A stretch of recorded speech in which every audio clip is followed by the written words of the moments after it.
Halo warga intelektual sekalian, banjir bandang menerpa tanah suci guys. Bahkan Ka'bah diterpa banjir bandang guys. Wow, luar biasa.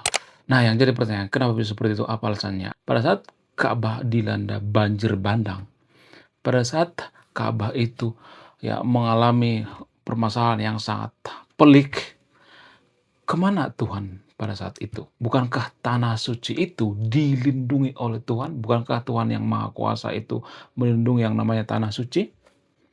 Kemana Tuhan pada saat tanah suci itu terkena banjir? Kenapa banjir itu tidak ditangkis gitu? Bukankah Tuhan itu Maha Kuasa? Kenapa tanah suci tidak dilindungi? Kenapa Ka'bah bisa banjir? Kenapa Tuhan tidak melindungi saat itu? Apa alasannya? Apakah karena Tuhan ngambil cuti saat itu? Bagaimana fakta yang sebenarnya? Kemudian kalau misalnya nih ada warga Konoha yang mengatakan bahwa di Arab Saudi itu adalah tanah suci misalnya ya, contoh misalnya. Lalu bagaimana dengan Konoha? Apakah tanah Konoha itu bukan tanah suci? Jadi kalau ada orang yang mengatakan bahwa di Arab sana itu tanah suci misalnya. Lalu bagaimana dengan tanah kita? Bagaimana dengan bangsa kita? Apakah tanah kita itu termasuk tanah suci? Saya cuma bertanya ya, saya tidak memberikan pernyataan. Jadi disclaimer on ya, di video ini saya hanya bertanya, saya tidak memberikan kesimpulan gitu ya. Nggak apa-apa ya kalau bertanya ya. Jadi kalau agama itu adalah sebuah kebenaran, kenapa harus takut dengan pertanyaan? Itu logika sederhana.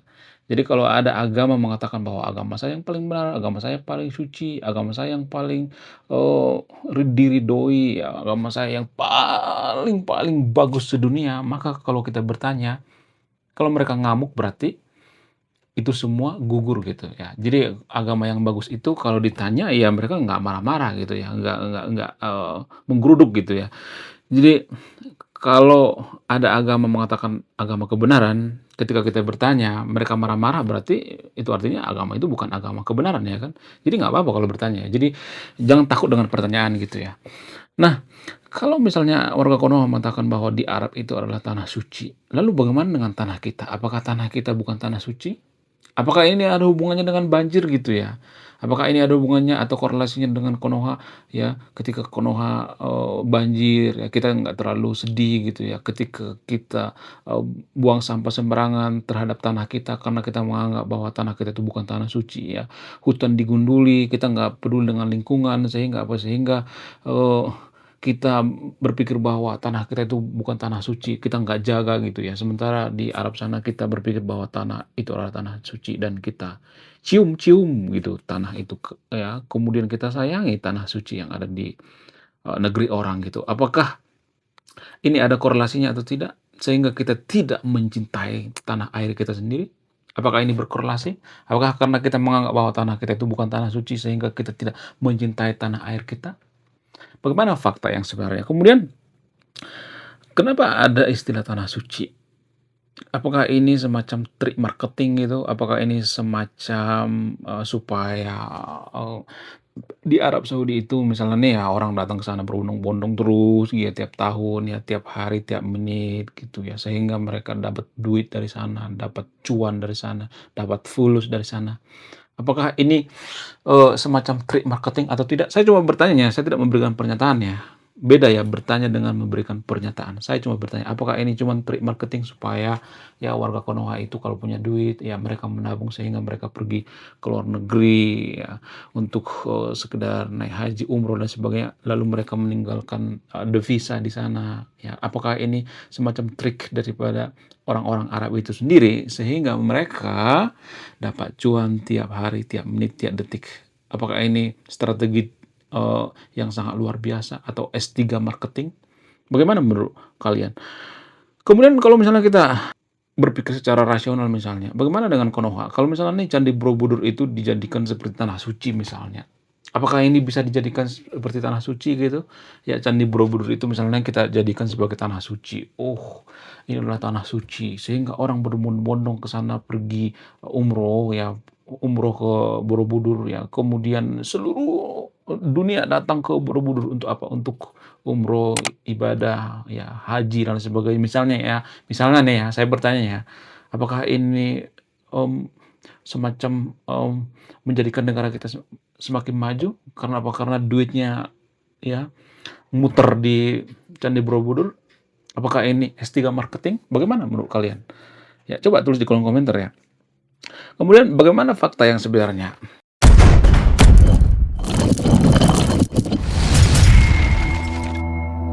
Di Arab Saudi ya kalau saya perhatikan itu ya, tidak sekali dua kali terjadi yang namanya longsor, banjir, ya dan lain sebagainya. Nah yang jadi pertanyaan, kenapa bisa seperti itu? Apa alasannya? Bukankah tanah Arab itu adalah tanah suci? Bukankah Mekah itu tanah suci? Lalu kenapa di Mekah itu sering banjir gitu? Apa alasannya? Kalau misalnya nih ya, ada yang mengatakan bahwa, Mekah itu adalah tanah suci gitu, tanah yang diberkati oleh Tuhan ya, yang diridhoi oleh Tuhan dan lain sebagainya. Lalu ketika ada banjir nih ya, datang nih banjir yang sangat gede sekali gitu ya. Bukankah Tuhan itu Maha Kuasa? Kenapa Tuhan itu nggak stop gitu ya? Kan ini tanah suci ya, nggak boleh ya banjirnya ke sini ya. Bukankah Tuhan itu menciptakan bumi, langit dan segala isinya? Bukankah itu cuman seuprit bagi Tuhan? Ya, untuk menghindari banjir, bukankah itu masalah kecil bagi Tuhan? Kenapa Tuhan nggak stop gitu ya banjir di sana? Apa alasannya? Apakah karena Tuhan saat itu cuti gitu atau mungkin Tuhan sudah lelah gitu ya? Apa alasannya sebenarnya? Saya tidak memberikan kesimpulan ya, silahkan disimpulkan sendiri. Saya cuma bertanya. Kalau misalnya ada yang mengatakan, "Oh, itu kan ada istilah free will ya." Apa itu free will? Kehendak bebas. Jadi banjir itu punya kehendak bebas gitu. Kita nggak bisa menyangkal gitu ya. Nah, kalau misalnya ada orang yang mengatakan bahwa itu adalah semacam free will atau kehendak bebas, bukankah Tuhan itu Maha Kuasa, Maha segalanya gitu? Kenapa masalah banjir Tuhan nggak bisa selesaikan gitu? Apakah Tuhan di sana itu santuy-santuy gitu melihat banjir gitu? Saya cuma bertanya ya, saya tidak mau menyimpulkan ya, nggak apa-apa ya bertanya ya. Emang ada larangan untuk bertanya? Kalau misalnya agama kita itu agama yang benar, ngapain takut dengan pertanyaan ya kan? Ya cukup dijawab aja ya kan? Kemudian kalau saya perhatikan itu ya, kalau misalnya terjadi banjir di Konoha misalnya, di Konoha sering itu ya, saya tidak berpihak pada agama tertentu di sini ya. Kalau saya perhatikan tuh ya, biasanya agama Samawi, garis bawah ya, biasanya agama Samawi, ya kalau misalnya nih ya, ada kejadian misalnya nih ya, contoh ya, seperti kejadian baru-baru ini misalnya, ada rumah ibadah misalnya nih ya, di satu daerah. Nah, daerah ini tiba-tiba banjir misalnya seperti di Sumatera.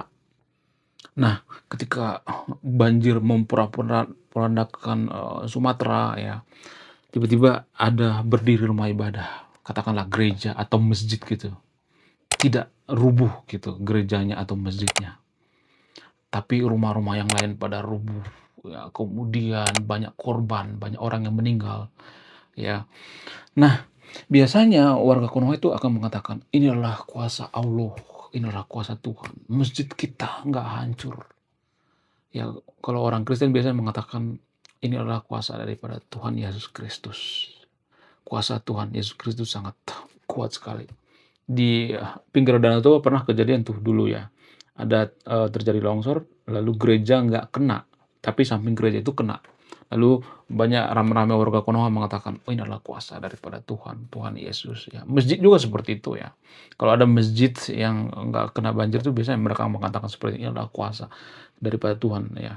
Nah yang jadi pertanyaan, kalau Tuhan itu punya kuasa, kalau Tuhan itu Maha Kuasa, lalu kenapa Tuhan hanya membiarkan rumah ibadahnya gitu ya, masjid atau gerejanya gitu, berdiri. Kenapa nggak menolong orang lain gitu ya? Kan ada tuh korbannya atau rumah-rumah warga yang lain gitu.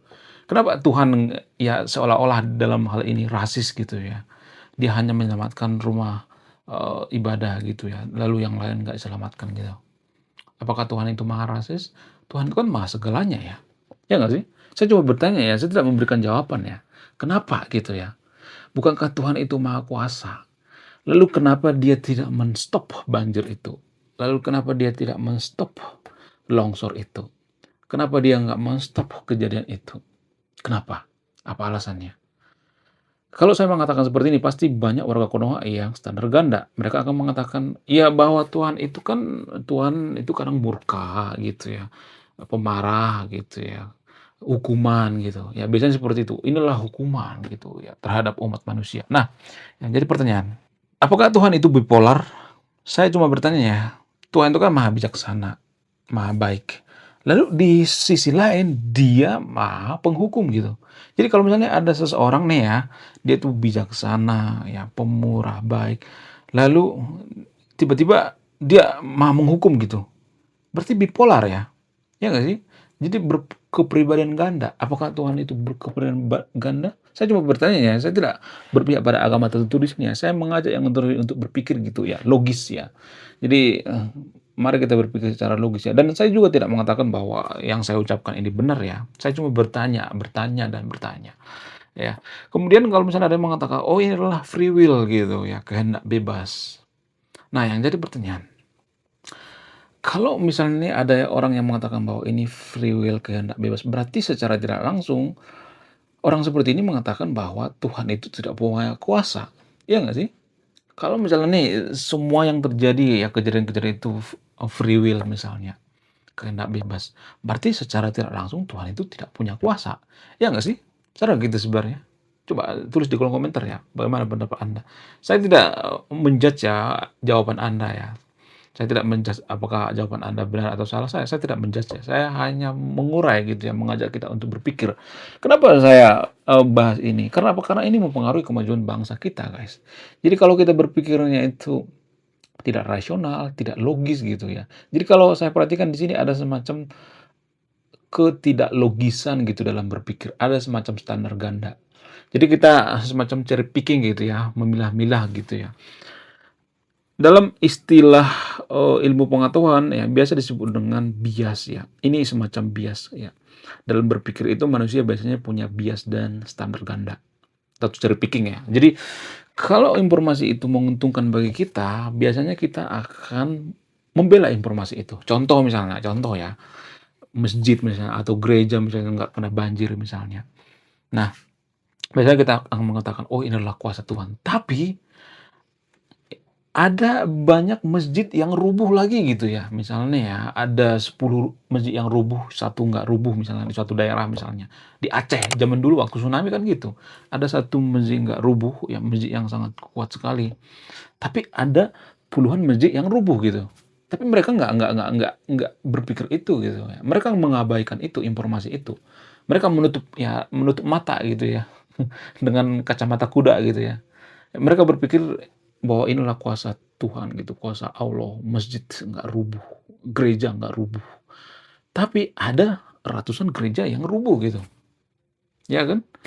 Jadi ini kan semacam cherry picking gitu. Kalau informasi itu menguntungkan bagi kita, kita akan mengklaim, "Oh inilah kuasa Tuhan. Oh inilah, perpanjangan daripada Tuhan. Kuasa Tuhan itu nyata." Ya kita ambil contoh yang lain misalnya. Misalnya nih ada, kebakaran misalnya ya. Di suatu rumah, saya tuh sering perhatikan nih kalau misalnya ada rumah yang kebakaran gitu ya. Lalu tiba-tiba kitab suci misalnya Bible ya, kemudian Quran, ya tiba-tiba kita menemukan kitab suci di rumah terbakar itu, Bible atau Quran gitu. Ya, nggak kebakar, tapi yang lain kebakar gitu ya, atau buku-buku yang lain kebakar. Biasanya kita akan mengatakan, "Ini adalah kuasa daripada Tuhan."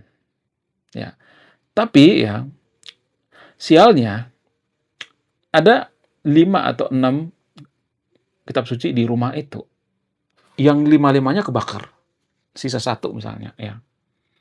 Tapi kita mengabaikan yang kelima-lima ini ya, kitab suci yang kebakar ini.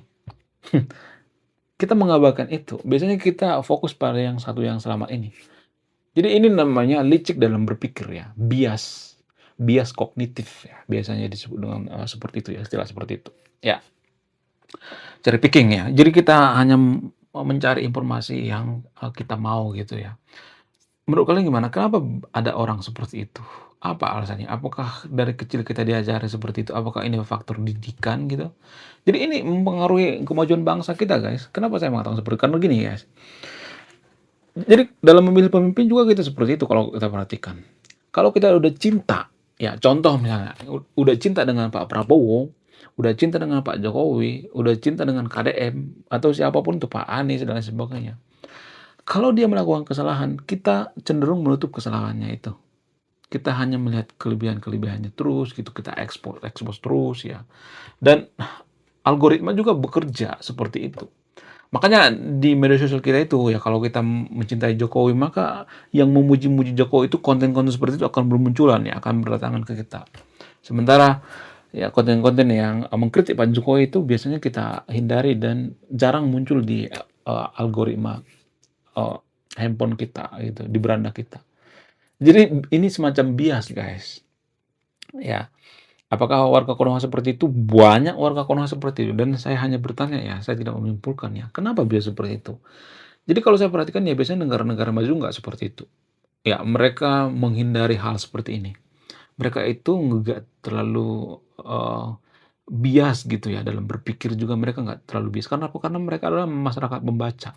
Jadi orang-orang yang rajin membaca biasanya, nggak semuanya tapi ya, mereka terhindar dari hal-hal seperti ini.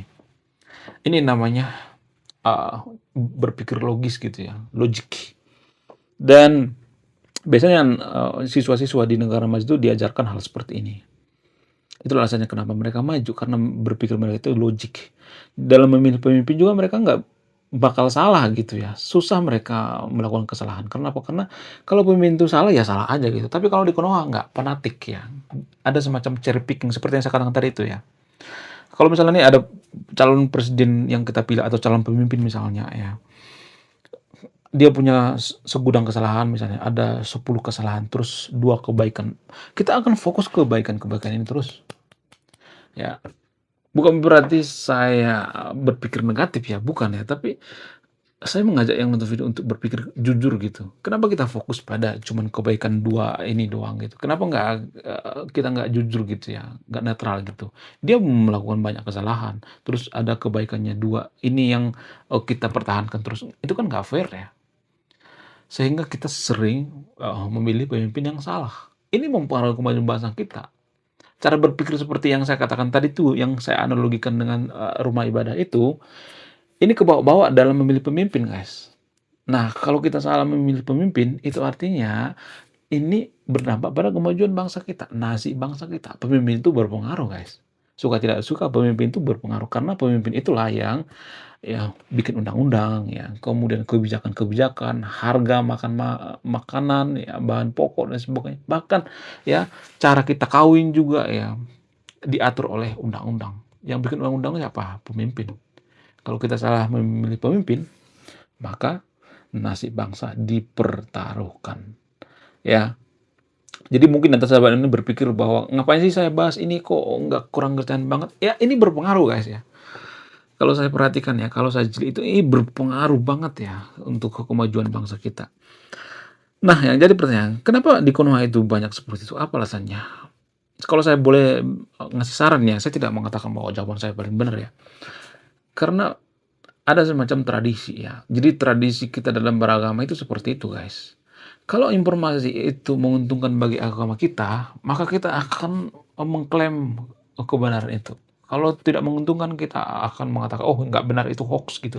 Contoh misalnya, kalau saya mengatakan bahwa umat muslim yang ada di Konoha itu pertumbuhannya itu stuck dan cenderung turun 1% dari sebelumnya, maka ya banyak tuh teman-teman muslim yang marah-marah gitu, kamu kafir ya, kamu menjelek-jelekan agama saya," gitu ya. Kenapa? Karena informasi yang saya sampaikan itu tidak menguntungkan bagi mereka. Ya, begitu juga dengan sebaliknya agama Kristen. Kalau saya mengatakan bahwa agama Kristen itu mengalami penurunan yang sangat drastis ya, gila-gilaan, kalau misalnya mengatakan seperti contoh misalnya ya, maka mereka akan marah-marah gitu. Saya yakin bahwa ya teman-teman Kristen yang nonton film tidak suka marah-marah, tapi cenderung ya kalau saya perhatikan itu ya, dalam beragama itu kita selalu menerima informasi yang menguntungkan bagi kita gitu. Kalau informasi tidak menguntungkan bagi kita, ya cenderung kita skip informasi tersebut. Ya, di video sebelumnya saya bahas tuh ya, ternyata agama Kristen di Konoha itu mengalami kenaikan walaupun nggak terlalu signifikan ya, cuman 2% atau 3% ya. Tapi banyak tuh yang marah-marah ya, teman-teman muslim yang ada di Konoha marah-marah, "Oh kamu Zionis, oh kamu pro Israel, oh kamu kafir," ya. Jadi susah ya kalau kita berbicara jujur di Konoha itu susah banget ya. Kalau kita bertanya itu susah banget gitu ya. Kita bisa digeruduk guys kalau bertanya. Jadi kalau saya naik seperti ini ya, bagi orang-orang yang mabuk agama, saya pasti digeruduk. Ya, jadi untung ada sosial media sehingga kita punya kesempatan untuk bertanya gitu ya. Jadi di video saya bertanya, bertanya dan bertanya. Saya tidak memberikan kesimpulannya. Silakan disimpulkan sendiri ya. Kemudian kalau saya perhatikan itu ya, warga Konoha itu mengatakan bahwa kita itu punya tanah suci. Nah, yang jadi pertanyaan, emang ada tanah yang nggak suci gitu? Logikanya di mana gitu? Menurut saya ini logical fallacy gitu, cacat logika. Kalau misalnya ada yang mengatakan bahwa ada tanah suci, berarti ada dong tanah yang nggak suci ya. Lalu bagaimana dengan Konoha? Banyak warga Konoha menganggap bahwa kok Konoha itu bukan tanah suci. Ini bukan tanah suci. Di sana, di Arab sana tanah suci. Ya, di Timur Tengah tanah suci. Menurut saya ini sangat-sangat sangat ya sangat-sangat logical fallacy ya.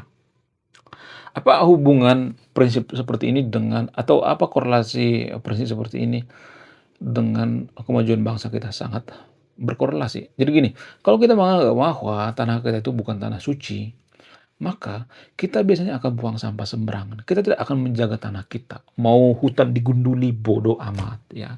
Mau hutan dirusak, bodoh amat. Yang mau buang sampah ke kali, ke laut dan lain sebagainya, bodoh amat. Kenapa kita tidak menganggap bahwa tanah kita itu tanah suci? Tapi kalau misalnya nih ada orang di tanah suci misalnya nih ya, yang melakukan kejahatan, kita tuh benci banget gitu ya, kita marah banget gitu ya. Padahal kan itu bukan tanah kita ya. Jadi ini yang perlu kita perhatikan sebagai kaum intelektual ya. Menurut saya pribadi istilah tanah suci itu adalah logical fallacy ya. Saya tidak mengatakan yang untuk video untuk percaya apa yang saya katakan ya. Saya hanya coba mengurai gitu ya. Saya tidak mengatakan bahwa oh, Arab Saudi itu bukan tanah suci. Saya tidak menyangkal itu. Tapi saya pengen membongkar gitu ya. Kenapa ada istilah tanah suci? Berarti ada istilah tanah enggak suci dong ya. Kenapa tanah kita itu disebut bukan tanah yang suci gitu? Kenapa Konoha itu disebut bukan tanah yang suci? Berarti rasis dong itu namanya. Kalau misalnya ada Tuhan yang mengatakan, oh ini tanah yang suci, oh ini tanah tidak suci, berarti Tuhan itu rasis dong ya. Emang ada Tuhan yang rasis? Tuhan yang mana yang mengajarkan manusia itu rasis? Tuhan yang mana? Apakah ini standar ganda? Kalau misalnya mengatakan, oh itu kan karena mereka diberkati, ya, oh karena itu kan mereka dipilih oleh Tuhan. Kenapa Tuhan memilih bangsa tertentu gitu? Kenapa Tuhan memilih negara tertentu? Bukankah manusia itu semua ciptaan Tuhan? Bukankah daerah itu semua ciptaan Tuhan? Bukankah semua bumi ini adalah ciptakan Tuhan? Kalau Tuhan menciptakan bumi, ke kenapa gitu Tuhan itu seolah-olah rasis gitu? Oh ini tanah suci, ini tanah tidak suci. Coba mari kita berpikir ulang gitu yang kita percaya selama ini ya. Saya tidak berpihak pada agama tertentu ya, saya berpihak pada kebenaran. Ya kalau benar ya benar, kalau salah salah gitu. Saya tidak menutupi ya. Kemudian kalau saya perhatikan itu ya, di Arab Saudi itu kan banyak orang berbondong-bondong ya. Mereka berbondong-bondong ke sana haji ya, kemudian umroh ya. Warga Konoha itu menabung sampai puluhan tahun gitu ya. Untuk apa? Untuk hanya sekedar umroh atau naik haji. Lalu duit mereka itu ya dibawa ke Arab gitu. Sehingga mata uang warga Konoha itu melemah. Karena apa? Karena kita selalu menyumbang devisa ke negara lain gitu. Tapi disclaimer on ya, saya tidak larang yang untuk pergi ke Arab ya. Saya disclaimer on ya.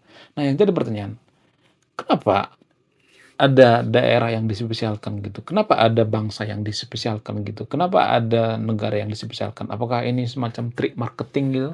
Saya cuma bertanya ya, apakah ini supaya Arab Saudi itu ya kaya raya gitu, punya banyak duit ya, masyarakatnya itu santuy-santuy ya, kemudian pemerintahannya memberikan subsidi-subsidi ya terhadap masyarakat Arab itu ya hidupnya enak ya, makan tidur terus ya, belum lagi dari minyak dan lain sebagainya.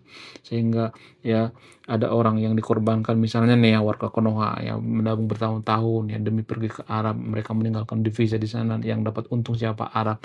Apakah ini semacam S3 marketing? Saya cuma bertanya ya, apakah ini trik marketing yang sangat luar biasa gitu sehingga apa? Sehingga mereka lebih kaya daripada kita gitu ya. Ya masalah masuk surga atau tidak itu kan insya Allah gitu ya. Gak ada jaminan ya kan. kalau misalnya nih ya pergi ke Arab, apakah ada jaminan masuk surga gitu, ya. Apakah misalnya kalau orang yang tidak ke Arab itu masuk surga, kemudian apakah surga itu bisa dibuktikan secara ilmiah? Saya hanya menggali lebih dalam lagi gitu ya, cara berpikir, kita selama ini. Apakah Tuhan itu bisa dibuktikan secara ilmiah? Apakah surga itu bisa dibuktikan secara ilmiah? Kalau misalnya ada yang mengatakan bahwa surga itu bisa dibuktikan secara ilmiah, mana datanya? Apakah ada orang yang, pergi ke surga terus balik lagi gitu? Saya tidak nyuruh yang untuk tidak percaya surga ya, tapi mari kita membongkar kembali ya cara berpikir kita gitu. Karena ini mempengaruhi kemajuan suatu bangsa, sangat mempengaruhi. Kalau masyarakat itu berpikirnya itu mas surga, surga, surga, surga terus yang dipikirkan ya, akhirat, akhirat terus yang dipikirkan, sehingga mereka lalai dengan tanggung jawab mereka di dunia. Ya, mereka tidak punya skill, yang mereka nggak punya kemampuan karena waktu mereka itu dihabiskan hanya untuk ibadah surga, surga, surga. Saya tidak larang yang untuk tidak beribadah ya, tapi ya karena kebanyakan ibadah kalau saya perhatikan di Konoha itu mereka lalai dengan tanggung jawabnya di dunia sehingga apa? Sehingga kita itu susah menjadi negara maju. Sementara negara lain itu sibuk ya untuk menjadikan negaranya itu seperti surga gitu. Tapi kita Eee, menginginkan surga yang entah dari mana, entah ada atau tidak, kita nggak tahu kan. Kalau saya mengatakan bahwa surga itu nggak pasti, pasti banyak yang marah. Karena apa? Karena ya cara berpikir selama ini saya bongkar gitu. Saya cuma bertanya, emang ada yang bisa membuktikan bahwa surga itu ada? Bukan berarti saya nyuruh yang untuk tidak percaya surga ya. Coba mana kasih datanya? Nggak ada kan. Jadi berisi orang di negara maju itu, surga itu kan belum pasti. Ngapain kita mengejar sesuatu yang tidak pasti? Kenapa kita tidak, menghadirkan surga kedua dunia ini? Jadi negara-negara maju seperti itu. Kenapa kita harus menganggap bahwa tanah orang lain tanah suci? Kenapa kita tidak membuat tanah kita menjadi tanah suci? Itu lebih baik, itu prinsip daripada orang yang, eee, maju gitu ya, orang-orang negara maju gitu, ya. Itu kalau saya perhatikan ya, tapi disclaimer on ya, saya tidak nyuruh yang untuk tidak percaya dengan surga ya, saya hanya membongkar kembali gitu cara berpikir lama kita. Kemudian bagaimana dengan Candi Borobudur misalnya, kalau misalnya ini Candi Borobudur itu sama seperti Mekah misalnya, kita bikin semacam, pemasukan kita gitu ya, nanti akan mendapatkan yang namanya devisa, fulus dan sebagainya. Apakah ini membantu perekonomian bangsa kita? Sangat membantu kalau saya perhatikan ya. Ya mirip-mirip seperti Mekah gitu ya. Ada datang orang dari misalnya dari Vietnam ya, dari India, dari seluruh dunia datang ke Candi Borobudur. Sehingga apa? Sehingga ya Konoha itu ya santuy-santuy aja karena apa ya seperti Arab Saudi ya. Ada orang antri gitu ya puluhan tahun ya, pengen pergi ke Borobudur ya, pengen memeluk Borobudur ya, pengen menyentuh Borobudur ya. Lalu ya setiap mereka datang ke negara kita ya mereka mau nyumbangkan devisa sehingga kita, sebagai warga Konoha itu, ya tidak terlalu bekerja keras gitu seperti orang Arab, santuy-santuy ya, pemerintah akan mensubsidi semuanya gitu. Gimana, keren nggak? Ya. Kalau masalah surga, apakah masuk surga atau tidak, itu kan masih insya Allah ya, belum ada kepastian kan, insya Allah. Ya kita juga bisa mengatakan seperti itu ya kan, ya nggak sih? Warga Konoha juga bisa mengatakan seperti itu nih ya, insya Allah kalau misalnya nih pergi ke Candi Borobudur ya bisa misalnya nih ya, ya ya masuk surga gitu ya. Misalnya ini hanya contoh ya, saya tidak mengatakan bahwa kalau misalnya datang ke Borobudur itu masuk surga, karena surga itu kan nggak bisa dibuktikan secara ilmiah. Menurut kalian gimana? Apakah surga itu bisa dibuktikan secara ilmiah? Saya hanya membongkar ya cara berpikir Anda yang nonton video nih ya, bukan berarti saya nyuruh yang nonton video untuk tidak percaya dengan surga ya. Karena ribuan miliar orang yang sudah meninggal di dunia ini atau miliaran orang yang meninggal di dunia ini nggak pernah tuh ya balik dari surga lalu bersaksi, "Oh ternyata surga itu ada." Nggak ada itu ya. Bagaimana dengan orang mati suri? Orang mati suri itu nggak bisa dibuktikan secara ilmiah, guys, nggak bisa. Ya, jadi ini kembali lagi ke awal tadi, ini semacam bias. Karena manusia itu, terutama warga Konoha itu takut dengan yang namanya kematian. Takut setelah kematian itu tidak ada yang namanya surga. Sehingga kalau misalnya ada tanda-tanda misalnya nih bahwa surga itu ada, maka kita akan cherry picking gitu. Oh iya benar surga itu ada. Padahal informasinya belum jelas gitu ya. Misalnya ada orang misalnya mimpi ngelantur gitu ya. Misalnya ada orang mati suri misalnya sebentar ngelantur gitu ya. Ya, orang mau mati itu kan biasanya kan keingat dengan memori-memori gitu ya, memori-memori yang indah-indah. Ya bisa aja itu dianggap seperti surga ya kan. Itu secara sains ya. Tapi karena kita butuh yang namanya pengakuan, ya butuh bukti bahwa surga itu ada, ya kita mengklaim itu kebenaran gitu. Jadi ini macam bias atau cherry picking, standar ganda. Ya, kita menganggap itu kebenaran.